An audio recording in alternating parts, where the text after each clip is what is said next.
जय हिंद दोस्तों। आज मैं 60 क्वेश्चन लेकर के आने वाला सभी प्रकार के कॉम्पिटिटिव एग्जाम के लिए इम्पोर्टेंट है, तो बने रहेगा वीडियो में। चलिए वीडियो स्टार्ट करते हैं। भारत का पहला उपग्रह कौन सा था? तो आर्यभट्ट भारत का पहला उपग्रह था। ऑप्शन नंबर बी हमारा बिल्कुल सही जवाब है। नेक्स्ट प्रश्न हो जाएगा, संविधान सभा के अस्थायी अध्यक्ष कौन थे? तो राजेंद्र प्रसाद संविधान सभा के अस्थायी अध्यक्ष थे। ऑप्शन नंबर ए हमारा बिल्कुल सही जवाब है। अगर हमारा वीडियो अच्छा लगे तो वीडियो को लाइक और चैनल को सब्सक्राइब कीजिएगा। नेक्स्ट प्रश्न हो जाएगा हमारा, कौन सा ग्रह सूर्य का पुत्र कहलाता है? तो बुध सूर्य का पुत्र कहलाता है। ऑप्शन नंबर बी हमारा बिल्कुल सही जवाब है। क्वेश्चन नंबर 4 है, भारत का पहला परमाणु संयंत्र कहाँ स्थापित किया गया था? तो तारापुर में स्थापित किया गया था भारत का पहला परमाणु संयंत्र। ऑप्शन नंबर बी हमारा बिल्कुल सही जवाब है। क्वेश्चन नंबर 5 को देखेंगे, पंचवर्षीय योजना की शुरुआत कब हुई थी? तो पंचवर्षीय योजना की शुरुआत 1951 ईस्वी में हुई थी। ऑप्शन नंबर सी हमारा बिल्कुल सही जवाब हो जाएगा। तो अगला प्रश्न हो जाएगा हमारा, संयुक्त राष्ट्र संघ की स्थापना कब हुई थी? तो 1945 ईस्वी में संयुक्त राष्ट्र संघ की स्थापना हुई थी। ऑप्शन बी हमारा बिल्कुल सही जवाब है। तो क्वेश्चन नंबर 7 हो जाएगा हमारा, कौन सा विटामिन सूर्य के प्रकाश से प्राप्त होता है? तो विटामिन डी सूर्य के प्रकाश से प्राप्त होने वाला विटामिन। ऑप्शन नंबर डी हमारा बिल्कुल सही जवाब हो जाएगा। अगला प्रश्न है हमारा, भारत का राष्ट्रीय पशु क्या है? तो भारत का राष्ट्रीय पशु बाघ है। ऑप्शन नंबर सी हमारा बिल्कुल सही जवाब है। अगला प्रश्न हो जाएगा हमारा, सुभाष चंद्र बोस ने आजाद हिंद फौज की स्थापना कब की थी? तो आजाद हिंद फौज की स्थापना 1943 ईस्वी में हुआ था। ऑप्शन डी हमारा बिल्कुल सही जवाब हो जाएगा। अगला प्रश्न हो जाएगा, सांसद का सत्र बुलाने का अधिकार किसे होता है? तो सांसद का सत्र बुलाने का अधिकार राष्ट्रपति को होता है। ऑप्शन नंबर सी हमारा बिल्कुल सही जवाब है। तो अगला प्रश्न हो जाएगा हमारा, संविधान निर्माण की ड्राफ्टिंग समिति के अध्यक्ष कौन होते हैं? तो संविधान निर्माण की ड्राफ्टिंग समिति के अध्यक्ष BR अम्बेडकर थे। ऑप्शन नंबर सी हमारा बिल्कुल सही जवाब है। तो अगला प्रश्न को देखेंगे हम लोग, भारत में सबसे अधिक बोलने वाली भाषा कौन सी है? तो भारत में सबसे अधिक बोलने वाली भाषा हिंदी भाषा है। ऑप्शन ए हमारा बिल्कुल सही जवाब है। नेक्स्ट प्रश्न हो जाएगा हमारा, भारत का राष्ट्रीय गान जन गण मन किसने लिखा था? तो भारत का राष्ट्रीय गान जन गण मन रविन्द्रनाथ टैगोर ने लिखा था। ऑप्शन नंबर बी हमारा बिल्कुल सही जवाब है। तो क्वेश्चन नंबर 14 को देखेंगे हम लोग, किस अनुच्छेद के तहत मौलिक कर्तव्य संविधान में जोड़े गए थे? तो मौलिक कर्तव्य को संविधान में अनुच्छेद 51A के तहत जोड़े गए थे। ऑप्शन नंबर सी हमारा बिल्कुल सही जवाब हो जाएगा। तो चलिए अगला प्रश्न को देखते हैं, हरित क्रांति का संबंध किससे है? तो हरित क्रांति का संबंध कृषि से। ऑप्शन नंबर बी हमारा बिल्कुल सही जवाब है। तो नेक्स्ट प्रश्न हो जाएगा हमारा, भारतीय संविधान को पूर्ण रूप से कब अपनाया गया था? तो भारतीय संविधान को पूर्ण रूप से 26 जनवरी 1950 ईस्वी को अपनाया गया था। ऑप्शन नंबर बी हमारा बिल्कुल सही जवाब हो जाएगा। तो चलिए अगला प्रश्न हो जाएगा हमारा, भारत में प्रथम महिला राज्यपाल कौन थी? तो भारत में प्रथम महिला राज्यपाल सरोजनी नायडू थी। ऑप्शन नंबर बी हमारा बिल्कुल सही जवाब है। क्वेश्चन नंबर 18 को देखेंगे, योजना आयोग की गठन कब हुआ था? तो योजना आयोग की गठन 1950 ईस्वी में हुआ। ऑप्शन बी हमारा बिल्कुल सही जवाब हो जाएगा। तो चलिए अगला प्रश्न को देखते हैं, पृथ्वी दिवस कब मनाया जाता है? तो पृथ्वी दिवस हमारा 22 अप्रैल को मनाया जाता है। ऑप्शन बी हमारा बिल्कुल सही जवाब हो जाएगा। तो नेक्स्ट प्रश्न है हमारा, भारत के पहले मुख्य चुनाव आयुक्त कौन थे? तो भारत के पहले मुख्य चुनाव आयुक्त सुकुमार सेन थे। ऑप्शन नंबर बी हमारा बिल्कुल सही जवाब हो जाएगा। तो चलिए नेक्स्ट प्रश्न को देखते हैं, हर्ष रचित नामक ग्रंथ किसने लिखा था? तो हर्ष रचित नामक ग्रंथ बाण भट्ट ने लिखा था। ऑप्शन नंबर ए हमारा बिल्कुल सही जवाब हो जाएगा। तो अगला प्रश्न हो जाएगा हमारा, मोंटेस्क्यू का नाम किस सिद्धांत से जुड़ा हुआ है? तो मोंटेस्क्यू का नाम शक्ति के विभाजन का सिद्धांत है। ऑप्शन नंबर सी हमारा बिल्कुल सही जवाब हो जाएगा। तो चलिए अगला प्रश्न को देखेंगे हम लोग, किस संविधान संशोधन के तहत पंचायती राज व्यवस्था को संवैधानिक दर्जा मिला है? तो पंचायती राज व्यवस्था को 73वां संशोधन के तहत संवैधानिक दर्जा मिला? ऑप्शन नंबर सी हमारा बिल्कुल सही जवाब हो जाएगा। तो नेक्स्ट प्रश्न हो जाएगा हमारा, भारतीय लोकपाल की संस्तुति सबसे पहले किसने की थी? तो संतोष हेगड़े ने भारतीय लोकपाल की संस्तुति सबसे पहले की थी। ऑप्शन नंबर सी हमारा बिल्कुल सही जवाब हो जाएगा। तो चलिए अगला प्रश्न को देखेंगे, भारतीय संविधान में कुल कितनी अनुसूचियां हैं? तो भारतीय संविधान में कुल अनुसूचियां की संख्या 12 है। ऑप्शन नंबर सी हमारा बिल्कुल सही जवाब हो जाएगा। तो नेक्स्ट प्रश्न हो जाएगा हमारा, दिन ए इलाही धर्म किस मुगल शासक ने शुरू किया था? तो दिन ए इलाही धर्म को अकबर ने शुरू किया था। ऑप्शन नंबर सी हमारा बिल्कुल सही जवाब है। तो चलिए नेक्स्ट प्रश्न हो जाएगा हमारा, किस अनुच्छेद के अंतर्गत राष्ट्रपति को आपातकाल लगाने का अधिकार है? तो राष्ट्रपति को उपयुक्त सभी के तहत राष्ट्रपति को आपातकाल लगाने का अधिकार है, जैसे अनुच्छेद 352, अनुच्छेद 356 और अनुच्छेद 360 के तहत। डी ऑप्शन हमारा बिल्कुल सही जवाब है। अगला प्रश्न हो जाएगा, नंदा देवी पर्वत भारत के किस राज्य में स्थित है? तो नंदा देवी पर्वत भारत के उत्तराखंड राज्य में स्थित है। ऑप्शन नंबर सी हमारा बिल्कुल सही जवाब है। नेक्स्ट प्रश्न है हमारा, भारत की पहली महिला आईपीएस अधिकारी कौन थी? तो भारत की पहली महिला आईपीएस अधिकारी किरण बेदी थी। ऑप्शन नंबर बी हमारा बिल्कुल सही जवाब हो जाएगा। तो चलिए नेक्स्ट प्रश्न है हमारा, भारत का पहला परमाणु ऊर्जा संयंत्र कहाँ स्थापित किया गया था? तो भारत का पहला परमाणु ऊर्जा संयंत्र तारापुर में स्थापित किया गया था। ऑप्शन नंबर ए हमारा बिल्कुल सही जवाब हो जाएगा। नेक्स्ट प्रश्न है हमारा, संविधान में न्याय का अधिकार किस अनुच्छेद में वर्णित है? का अधिकार अनुच्छेद 39A में वर्णित है। ऑप्शन नंबर डी हमारा बिल्कुल सही जवाब है।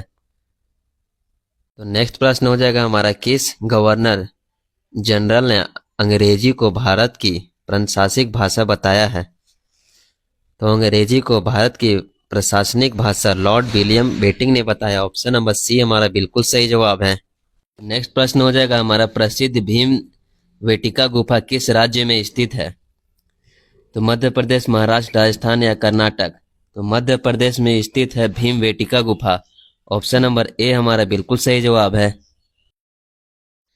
तो अगला प्रश्न हो जाएगा हमारा, भारत में मानवाधिकार आयोग की स्थापना कब हुई थी?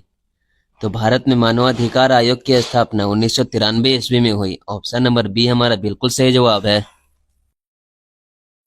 तो अगला प्रश्न हो जाएगा हमारा, विश्व व्यापार संगठन WTO की स्थापना कब हुई थी? तो WTO की स्थापना 1995 ईस्वी में हुई थी। ऑप्शन नंबर सी हमारा बिल्कुल सही जवाब हो जाएगा। तो अगला प्रश्न को देखेंगे दोस्तों, न्यायमूर्ति शब्द किस भाषा से लिया गया है? तो न्यायमूर्ति शब्द संस्कृत भाषा से लिया गया। ऑप्शन नंबर बी हमारा बिल्कुल सही जवाब है। तो अगला प्रश्न हो जाएगा हमारा, किस संविधान संशोधन द्वारा शिक्षा को मौलिक अधिकार बनाया गया है? तो शिक्षा को मौलिक अधिकार 86वां संशोधन द्वारा शिक्षा को मौलिक अधिकार बनाया गया है। ऑप्शन नंबर सी हमारा बिल्कुल सही जवाब है। अगला प्रश्न है हमारा, INS विक्रांत किस प्रकार की पोत है? तो INS विक्रांत एयरक्राफ्ट कैरियर है। ऑप्शन नंबर बी हमारा बिल्कुल सही जवाब है। तो अगला प्रश्न हो जाएगा हमारा, किस अनुच्छेद के तहत राष्ट्रपति शासन किसी राज्य में लगाया जाता है? तो राष्ट्रपति शासन अनुच्छेद 356 के तहत किसी भी राज्य में लगाया जा सकता है। ऑप्शन नंबर बी हमारा बिल्कुल सही जवाब हो जाएगा। तो अगला प्रश्न हो जाएगा हमारा, गुप्त काल को भारत का किस युग के नाम से जाना जाता है? तो गुप्त काल को भारत का स्वर्ण युग से जाना जाता है। ऑप्शन नंबर ए हमारा बिल्कुल सही जवाब है। तो नेक्स्ट प्रश्न हो जाएगा हमारा, भारत का प्रथम उपग्रह आर्यभट्ट किस वर्ष प्रक्षेपित किया गया था? तो भारत का प्रथम उपग्रह आर्यभट्ट को 1975 ईस्वी में प्रक्षेपित किया गया था। ऑप्शन नंबर बी हमारा बिल्कुल सही जवाब है। तो चलिए अगला प्रश्न को देखते हैं हम लोग, किस संविधान संशोधन द्वारा न्याय, स्वतंत्रता, समाप्त और बंधुता को सुदृढ़ किया गया था? तो 42वां संशोधन द्वारा। ऑप्शन नंबर ए हमारा बिल्कुल सही जवाब है। तो अगला प्रश्न को देखेंगे दोस्तों, बुद्ध के जीवन से संबंधित धमेक स्तूप कहाँ स्थित है? तो धमेक स्तूप सारनाथ में स्थित है। ऑप्शन नंबर बी हमारा बिल्कुल सही जवाब है। तो नेक्स्ट प्रश्न हो जाएगा हमारा, भारत में पहली बार किसने गुड गवर्नेंस शब्द का प्रयोग किया था? तो भारत में पहली बार गुड गवर्नेंस शब्द का प्रयोग सबसे पहले अटल बिहारी वाजपेयी ने किया था। ऑप्शन नंबर डी हमारा बिल्कुल सही जवाब है। नेक्स्ट प्रश्न है हमारा, मुद्रा राक्षस नाटक किसने लिखा था? तो मुद्रा राक्षस नाटक विशाख दत्त ने लिखा था। ऑप्शन नंबर बी हमारा बिल्कुल सही जवाब है। क्वेश्चन नंबर 46 को देखेंगे हम लोग, किस राज्य की विधानसभा में सबसे कम सीटें हैं? तो सबसे कम सीटें मिजोरम राज्य में है। ऑप्शन नंबर सी हमारा बिल्कुल सही जवाब है। अगला प्रश्न हो जाएगा हमारा, राष्ट्रीय महिला आयोग की स्थापना कब हुई थी? तो 1992 ईस्वी में राष्ट्रीय महिला आयोग की स्थापना हुई थी। ऑप्शन सी हमारा बिल्कुल सही जवाब है। तो अगला प्रश्न है हमारा, आयकर भारतीय कृषि अनुसंधान परिषद का मुख्यालय कहाँ स्थित है? तो भारतीय कृषि अनुसंधान परिषद का मुख्यालय दिल्ली में स्थित है। ऑप्शन नंबर बी हमारा बिल्कुल सही जवाब है। तो अगला प्रश्न हो जाएगा हमारा, भारत के किस राष्ट्रपति का कार्यकाल सबसे लंबा था? तो भारत के राजेंद्र प्रसाद का कार्यकाल सबसे लंबा था। ऑप्शन नंबर ए हमारा बिल्कुल सही जवाब है। तो नेक्स्ट प्रश्न हो जाएगा हमारा, भारत की पहले अंतरिक्ष यात्री महिला कौन थी? तो भारत की पहली महिला अंतरिक्ष यात्री कल्पना चावला थी। ऑप्शन नंबर ए हमारा बिल्कुल सही जवाब है। नेक्स्ट प्रश्न है हमारा, किस नदी को बिहार का शोक नदी कहा जाता है? तो कोसी नदी को बिहार का शोक नदी कहा जाता है। ऑप्शन ए हमारा बिल्कुल सही जवाब है। तो अगला प्रश्न है हमारा, किस अनुच्छेद के अंतर्गत संसद भारत के किसी राज्य की सीमाओं पर परिवर्तन कर सकता है? तो अनुच्छेद 3 के अंतर्गत किसी राज्य की सीमाओं पर परिवर्तन कर सकता है। ऑप्शन बी हमारा बिल्कुल सही जवाब है। अगला प्रश्न है हमारा, किस भारतीय नेता ने सर्वोदय शब्द का प्रचार किया था? तो सर्वोदय शब्द का प्रचार विनोबा भावे ने किया था। ऑप्शन सी हमारा बिल्कुल सही जवाब है। तो अगला प्रश्न हो जाएगा हमारा, भू राजस्व सुधार से संबंधित जमींदार प्रथा उन्मूलन कब प्रारंभ हुआ था? तो जमींदार प्रथा उन्मूलन 1950 ईस्वी में प्रारंभ हुआ था। ऑप्शन नंबर बी हमारा बिल्कुल सही जवाब है। तो अगला प्रश्न है हमारा, किस संविधान संशोधन ने 18 वर्ष की आयु पर मतदान का अधिकार दिया था?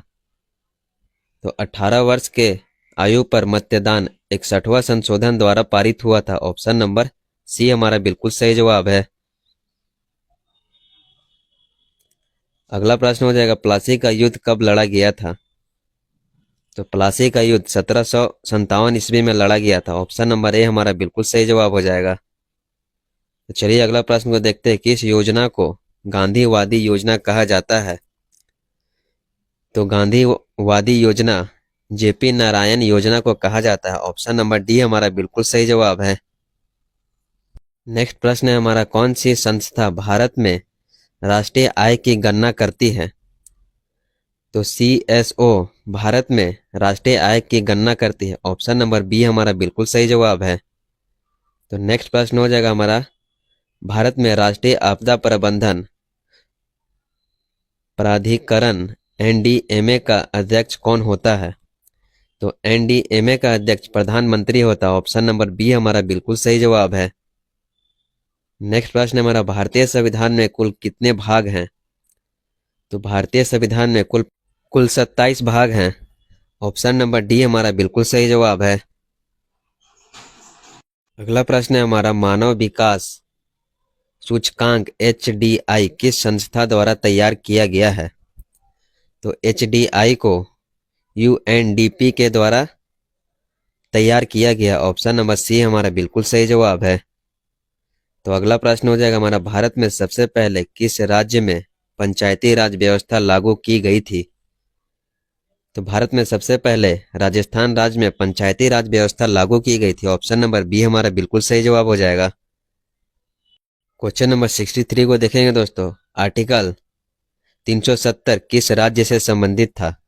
तो जम्मू कश्मीर से संबंधित है आर्टिकल 370। ऑप्शन नंबर सी हमारा बिल्कुल सही जवाब हो जाएगा। तो अगला प्रश्न हो जाएगा हमारा, मंगल मिशन मंगलयान किस वर्ष लॉन्च किया गया था? तो मंगलयान को 2013 ईस्वी में लॉन्च किया गया था। ऑप्शन नंबर सी हमारा बिल्कुल सही जवाब है। तो नेक्स्ट प्रश्न है हमारा, किस प्रधानमंत्री के काल में भारत ने पहली बार परमाणु प्रशिक्षण किया है? तो इंदिरा गांधी के काल में भारत ने पहली बार परमाणु प्रशिक्षण किया है। ऑप्शन नंबर ए हमारा बिल्कुल सही जवाब है। अगला प्रश्न है हमारा, किसने सप्तांग सिद्धांत का प्रतिपादन किया था? तो कौटिल्य ने सप्तांग सिद्धांत का प्रतिपादन किया था। ऑप्शन नंबर बी हमारा बिल्कुल सही जवाब है।